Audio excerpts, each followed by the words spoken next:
এক দোকানদার আমাকে 10 টাকা নোট দিছে, আর সেই 10 টাকার নোটের পিছনে একটা নাম্বার ছিল। আমি মজা করে নাম্বারের মধ্যে মেসেজ দিলাম, হাই কেমন আছেন। আধা ঘন্টা পর রিপ্লাই দিছে যে ভালো আছি, আপনি কেমন আছেন। আমি বললাম যে আচ্ছা ভাই আপনার বাসা কোথায়। তখন বললো যে ভাইয়া কাকে বলতেছেন, আমি একজন মেয়ে। তারপরে আমাকে বললো আপনি কে, মেয়ে নাকি ছেলে। আমি একটু ভেবে চিন্তে উত্তর দিলাম যে না আমি একজন মেয়ে। তখন বললো যে আচ্ছা আপু আপনার নাম কি। আমি বললাম যে আমার নাম তানিশা, আপনার নাম কি।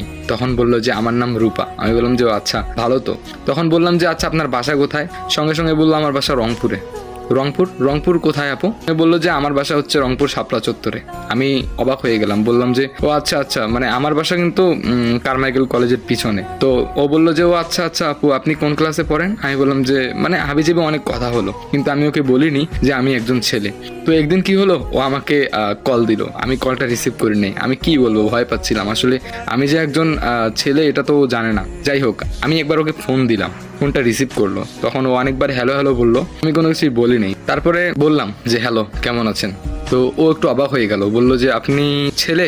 আমি বললাম যে আসলে আমি 10 টাকা নোটের মধ্যে আপনার নাম্বারটা পেয়েছিলাম, তাই আর কি মানে মজা করে SMS দিছি। আর আপনি যদি কথা না বলেন ছেলে ভেবে, তাই আর কি বলছি যে আমি একজন মেয়ে। 10 টাকা নোটের মধ্যে পেয়েছিলাম তো নাম্বারটা, তাই একটু মজা করে দিছিলাম। তখন সঙ্গে সঙ্গে বললো যে হ্যাঁ নাম্বারটা আমি লিখছি, আমিও মজা করে লিখছি, কিন্তু ভাবতে পারি নাই যে কখনো কেউ আমাকে SMS বা কল দিবে। যাই হোক, আপনার বাসা আমার বাসা যেহেতু পাশাপাশি, তো একদিন দেখা করা যায়। আমি বললাম যে কোথায় দেখা করবেন। তখন সে বললো চিড়িয়াখানাতে দেখা করবো। আমি বললাম আচ্ছা ঠিক আছে, কখন যাব। তখন সে বললো বিকালবেলা। আমি বললাম আচ্ছা। তারপরে চিড়িয়াখানাতে গিয়ে আমি ওয়েট করা শুরু করলাম। কিছুক্ষণ পরে আমার ফোনের মধ্যে কল দিল, আমি ফোনটা রিসিভ করলাম। তো সে কোনো কথা বললো না, তারপরে ফোনটা কেটে দিল।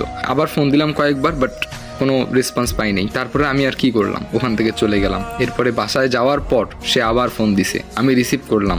বললাম যে আপনি এটা কি করলেন, আসার কথা বলে আসলেন না, চলে গেলেন। তখন সে বলল যে আমি আপনাকে কিন্তু দেখছি। আমি বললাম আপনি আমাকে দেখছেন, তবে আমারও তো আপনাকে দেখা উচিত তাই না। কথা বলতাম, দুজন পরিচয় হতাম, আরও ভালো লাগতো সামনাসামনি কথা বললে।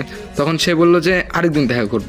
আমি অবাক হয়ে গেলাম, কি রে ভাই, আমাকে দেখে চলে গেল, অথচ আমি দেখলাম না। তারপর আরেকদিন দেখা করার প্ল্যান করলাম।